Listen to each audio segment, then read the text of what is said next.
Are you wondering what to do with Aaron Nola, Brenton Doyle, and Christian Campbell?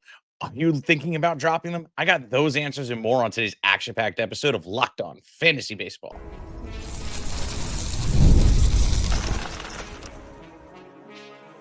You are Locked On Fantasy Baseball, your daily fantasy baseball podcast. Part of the Locked On Podcast Network, your team every day. Hello, fantasy baseball fanatics, and welcome to the Locked On Fantasy Baseball podcast, brought to you by the Locked On Podcast Network, your team every day. As always, we are your number one source for fantasy baseball knowledge, and thank you for making us your first listen each and every day. I'm your host, Matthew Ane, your amazing host as of today. Unfortunately, Dom can't join us, but hey, we're going to have a great show, I promise you. I'm going to be bringing you everything you need. So if you're watching on YouTube, please click the bell below to subscribe to the channel and give you a notification every time we drop a new episode. Also, too, if you're listening on Apple or Spotify or wherever that is that you're getting your audio from, please leave us a 5-star rating and review. It really helps out the show. Today's episode is brought to you by Game Time. Download the Game Time app and create an account and use the code LOCKEDONMLB for $20 off your first purchase. So look, I had to make that short and sweet. Welcome into the show. Look, we got a great show for you today. Honestly, there's a lot of questions looming around guys like Aaron Nola, you know, Christian Campbell, Brenton Doyle, guys who paid pretty high prices for, right? And what do we do with them? Do we drop them? Do we not? And you know what? I'm not going to just drag this out anymore. I'm going to go over 10 names today that I truly think that a lot of people on the bubble, whether they're coming in on the comments, coming in on the subtext, and just really diving into all these guys and why or why not I feel that we should drop these players or not. So let's get into it. Aaron Nola, probably the most controversial, probably painfully owning Aaron Nola as it is, right? Aaron Nola has performed like absolute duty since the start of the season. He's maybe had like 2 or 3 good starts, and that's probably being even generous. You know, he literally is putting up a 6.16 ERA on the season. It's just been so ugly. And it's not just like his oopsie daisy 1 innings. It's just a bad game from start to finish. Shoot, May 14th, his last start went against St. Louis, who really is not a great team. He went 3.5 innings and had a 22 ERA with a 3.55 whip. It's painful to own this dude. The week before against Cleveland, a 7.2 ERA, through 5 with a 1.6 whip. Finally had a good start with Arizona the week before, and that was good. But then right before, and then handled the Cubs really nice. But then back to his old, then before that, it just we're going backwards. It's like the New York Mets 5.68 ERA, San Francisco Giants 10.13 ERA. It's just like, yo, how many bad games are we going to give him before we start getting worried? And here's the deal: I am kind of worried, and I know I've said be patient in the past and things like that. When you ask me what should I do, but it's really tough to give up a guy that you paid probably a top 7 pick for. And for him to flat out bust like this, I think is something that we all need to be concerned about. And there's a lot of underlining stuff that is now that I thought was going to recover is really not looking hot.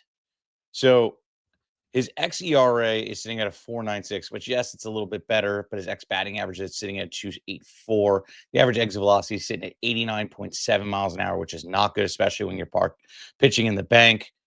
Even though he's getting guys to chase, he's not creating the whiffs. He's not really getting the Ks as much. He's walking guys, a little bit better, but not great. He's allowing a lot of barreling and hard contact. Yes, he's producing ground balls, but it's just not wonderful. Then you go and you look at his pitches, and his fastball is down about a whole mile. That's not good. His knuckle curve is down a mile per hour as well. And that has a batting average of 310 when last year it had a batting average of 221. His fastball last year had a 167 batting average. This year it's a 3. Everything about it has just taken a really bad step in the wrong direction, a lot of negative regression. It's just not good. And you're just sitting here like, okay, did I just mess up with my pick? Well, to be honest, if you did, so did everybody else, because everybody had him pretty high on the draft boards, including myself. But also, too, the other concerning number, which it popped up last year, was 30 home runs last year. He already has 11 on the season through 49 innings. This is not good. He's on pace And this is not a hitter. We're talking about Aaron Nola, the pitcher. He's on a pace, if he were to get as many innings as he had last year, 44 home runs. That's 14 more home runs given up than the previous year. Now, he has given up home runs in that amount before.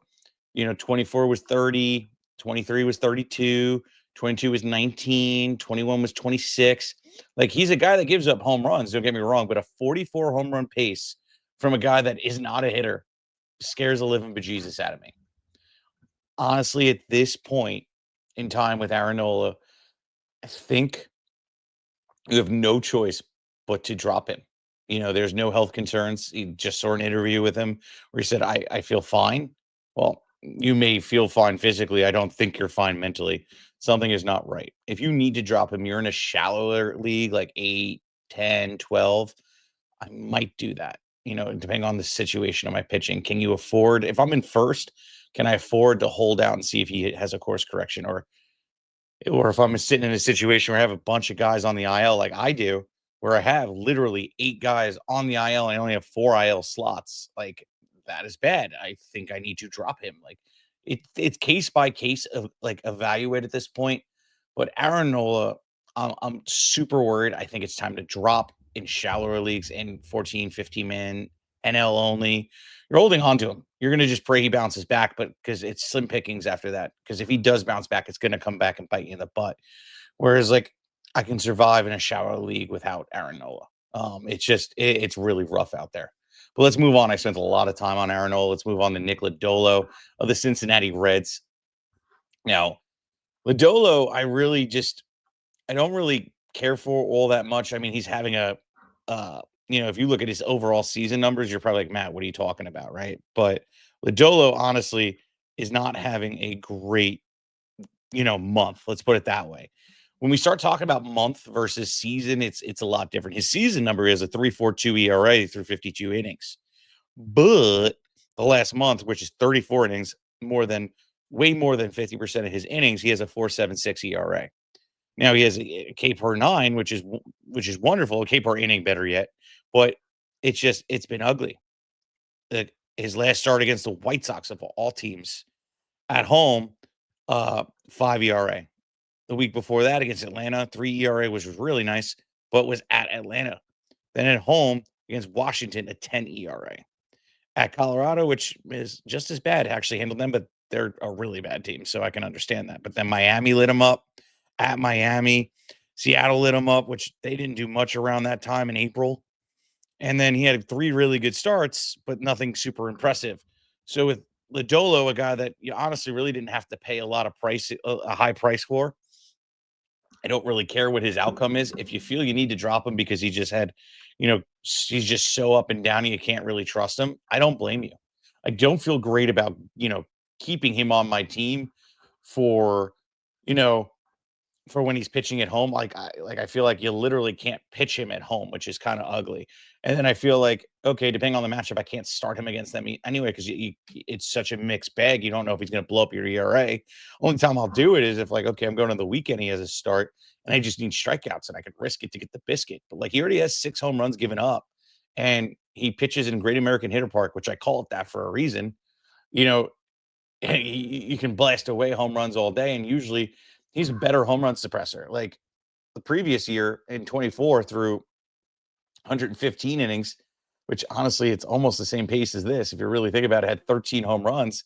He finished with a 4.76 ERA. So he's probably more around that than anything else. And it's not pretty. It's not pretty. A guy that has the potential to give up home runs like that and not be in a great pitching situation. I think he's a drop. That's just me. I don't feel great about him. Yeah, he's talented, but it's not enough to keep him on my roster. Let's put it that way. So for me, Lodolo is a flat out drop. I hate to be negative. These first 2 guys. Coming up next, though, there is another guy that is truthfully another controversial guy we paid up for as well in Roki Sasaki. And whether or not we should drop him with the injury and the poor performance early in the year. And that's all coming up next.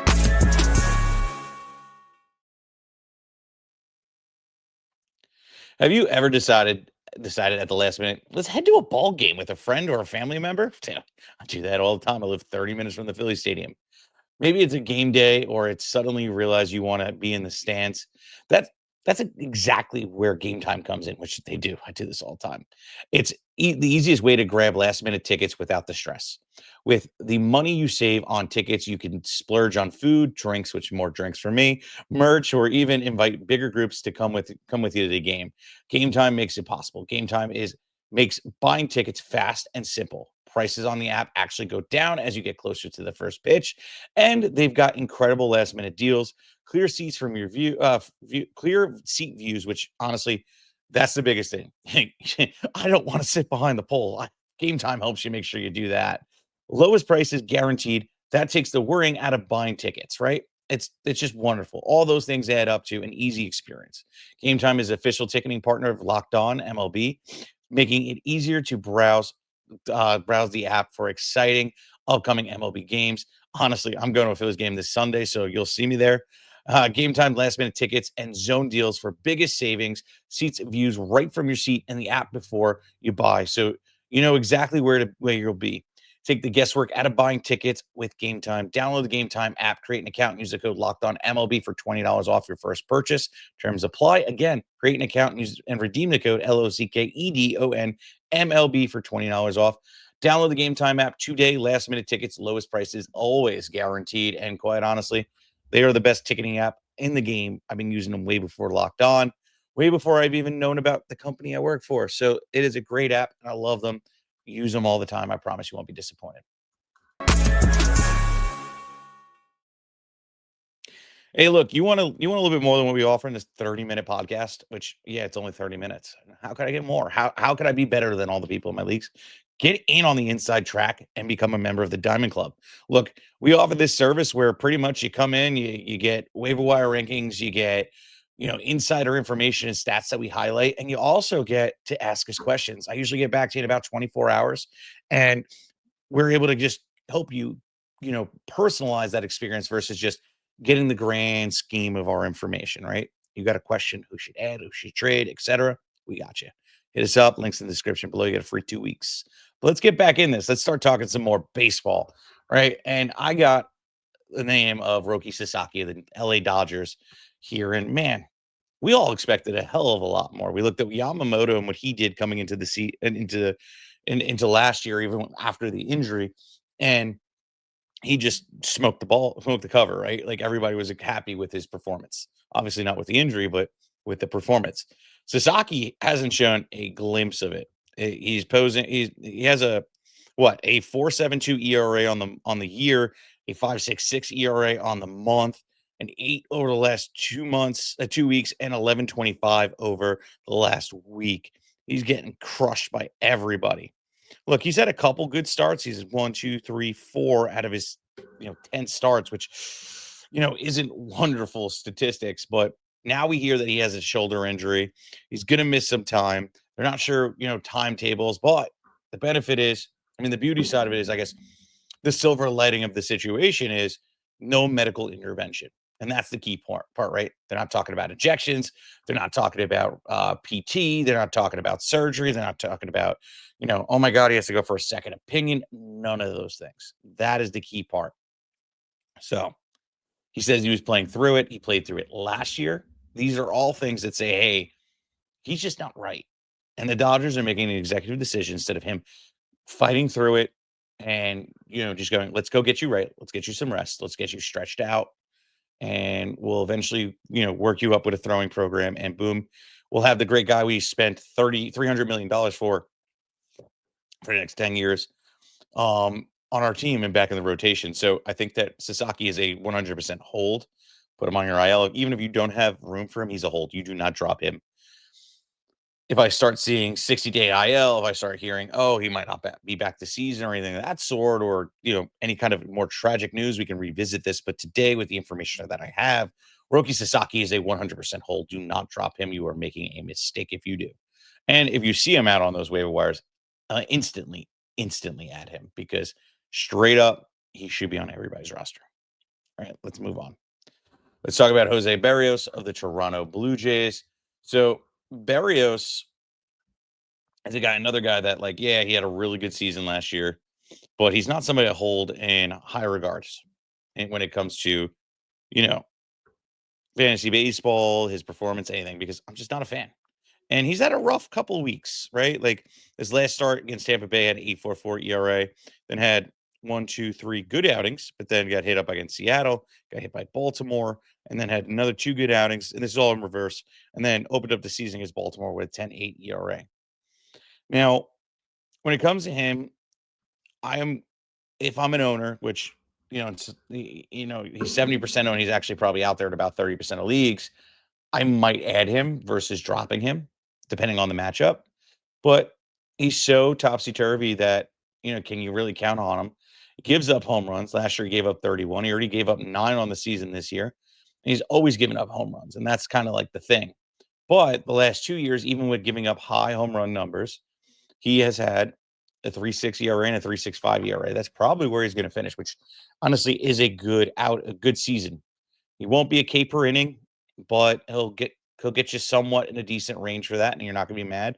Last year he pitched 192 innings. If you can do something similar to last year, you're happy.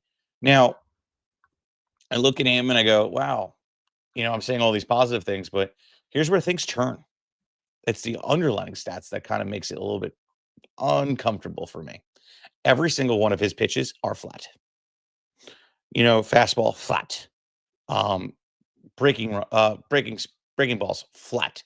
Off speed pitches, probably the most movement and still flat. Like we got Plank out there. It's just rough. So I am just not feeling him for long term. So what I'm looking at right now is I can't drop him because I feel like he has some iota of value. And what I want to do is I want to throw him in a trade. So I want to make a trade, not make him the centerpiece, but I want to get him off my roster. But I also want to have him help me get something in return. So he's more of like a let me see if I could pass the buck and kind of get him off my team, not through the waiver wire, and see if I can just push a trade through. I don't know if we're going to return to it. The underlying stats are ugly. If he somehow figures it out, it's going to be great. But I can't just hop on that right now and say, hey, here we go. Like there's long-term value. There isn't. I think he's a streamer. There's a reason why he's 70% owned, and I feel like it's going to drop even more. So when it comes to Jose Berrios, I am trying to move him. I'm not trying to drop him. Let's move on. Let's talk about Chris Bassitt, who was super valuable to start off the year. Like I loved owning Chris Bassitt for the beginning of the season, but he was on a lot of our buy low, sell high episodes. He was a guy that we said you must move, and reason being is I saw the implosion coming. Now, yes, he had a get right game against Tampa on May 14th, but 1, 2, 3, 4 games. The last 4 games before that were horrendous. 6 ERA, 5.06 ERA, 6.35 ERA, 6.75 ERA. So, like 4 really bad games in a row really start to make you have a bad taste in your mouth. And with that, also shows that, hey, we should have sold high. Now, with this get right game, yeah, maybe we'll hold on to him a little bit longer, but let's look under the hood. And his breaking balls are flat. His off-speed pitches are flat. It's really just his fastball that is just moving and grooving. But it's not like he has a blow you away fastball. It's only 91.2 miles an hour. He is suppressing average exit velocity at 87 miles an hour and not allowing hard contact only 38% of the time. Guys are only barreling 7% of the time, but this is a total, right? Not looking at the last month. I can't zoom in that close, but I guarantee it does not look like this. What I will say is this. Another good outing, and we're going to also move him. I'm not dropping him, but I'm willing to move him. I want him off my team, and I want to try and get something better. I want to try and upgrade. So that's what I'm going to do. So make him be the needle mover in a trade, but don't drop him. Otherwise, just hold on to him for a little bit longer. We get another stretch of 2 bad starts. He's out. Honestly, another bad start. He's out. He's droppable. But I think with this last one, you might be able to get something going. One more good start in a row. Trade him so quickly you can't even blink before you can blink. That's all I got to say when it comes to Chris Bassitt. All right, coming up next, I do have a bunch of bats. I'm going to move a little bit faster. Arms are easier to talk about for me, and there's actually just a little bit more in depth that you can go into. But I got Christian Campbell coming up, and should we be patient? Should we not? Those are key key things that we have to focus on when we're talking about prospects. And that's all coming up next.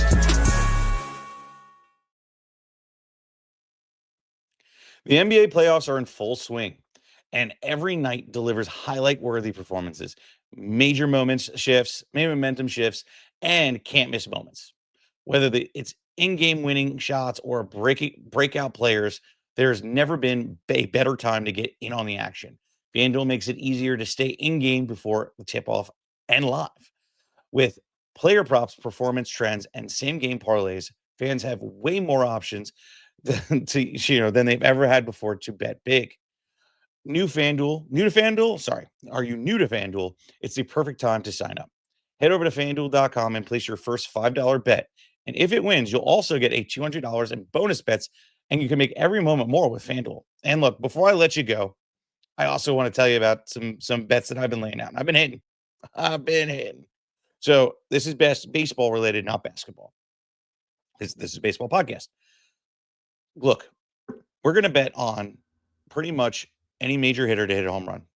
Preferably Kyle Schwarber recently, because that dude's just been hitting everything. You're going to hit him for two bases, a run, and a hit.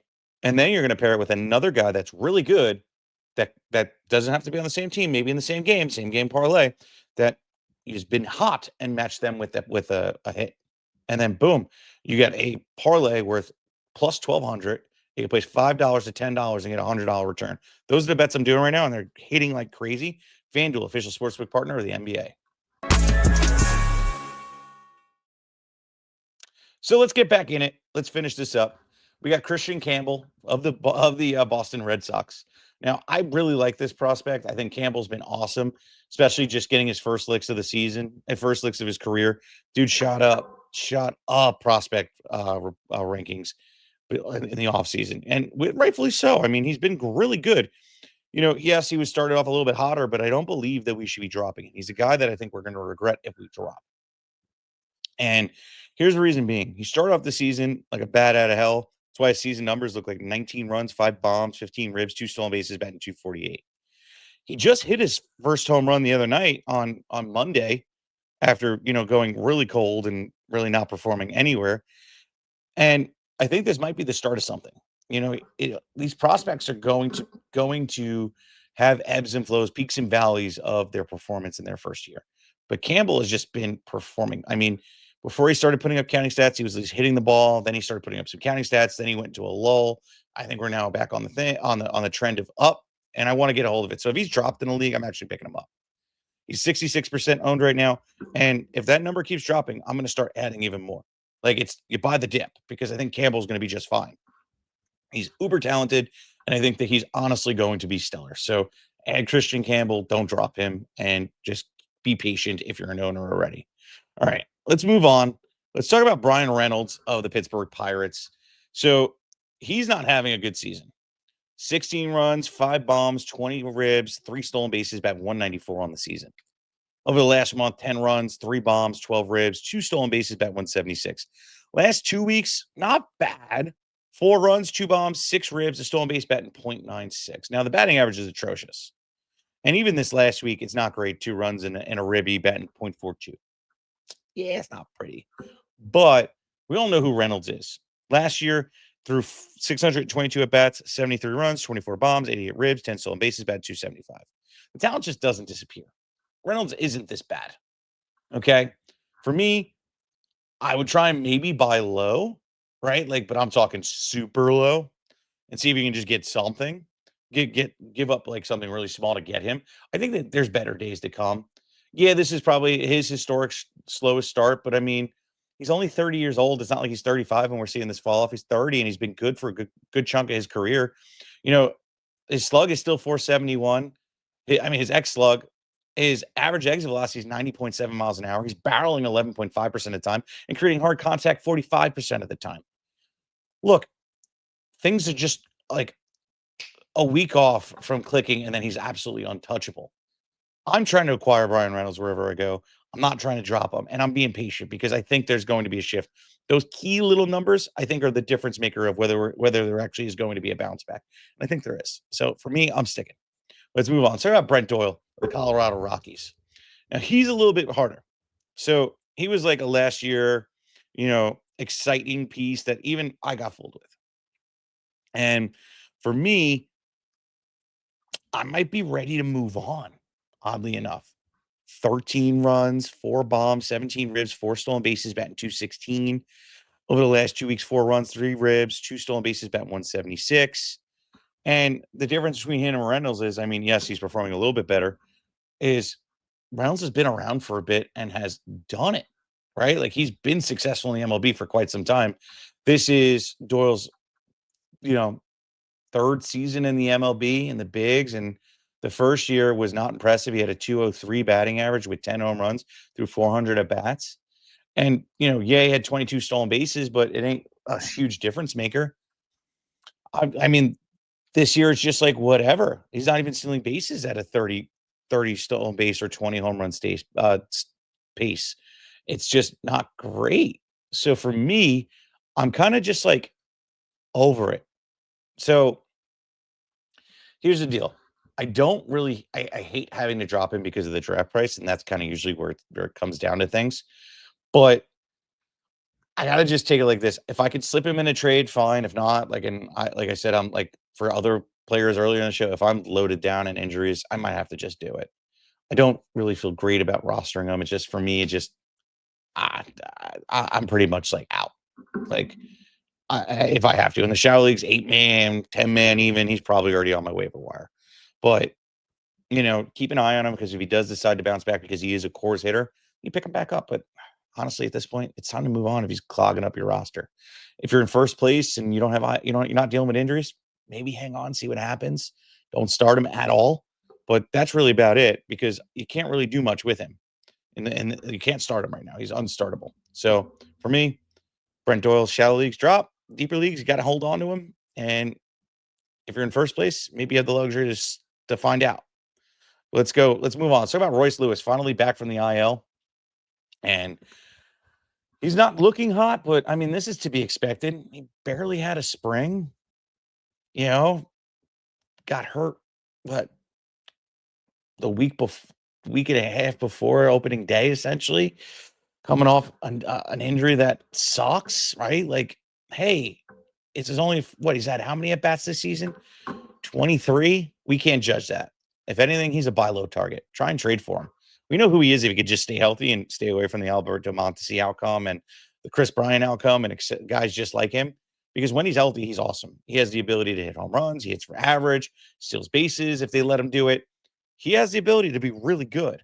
So for me, I'll try and acquire him on the cheap, but I don't know how much you're going to be able to get him on the cheap just based off the fact that people held on to him for this long. But I'm going to try. I'm going to try and sneak him in a trade.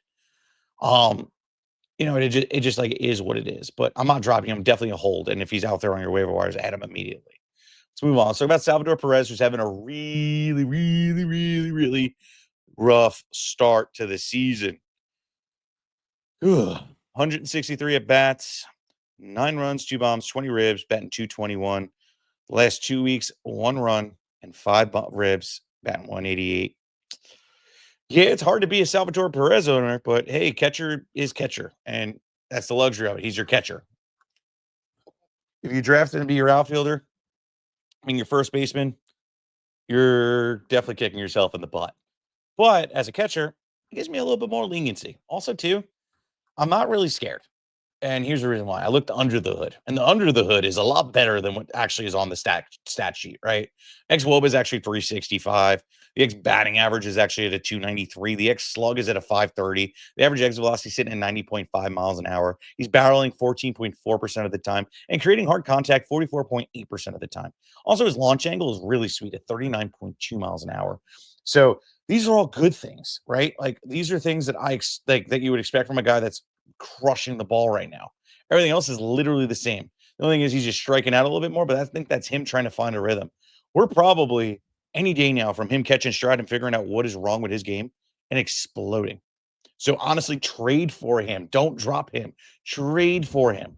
He is a perfect buy low candidate right now where you just need to go out and get him because straight up, those under the hood stats are awesome. Right now, he's looking like a hoopty, but he's got a twin turbo in there ready to explode and smoke the guy sitting in a Mercedes and taking them pink slips.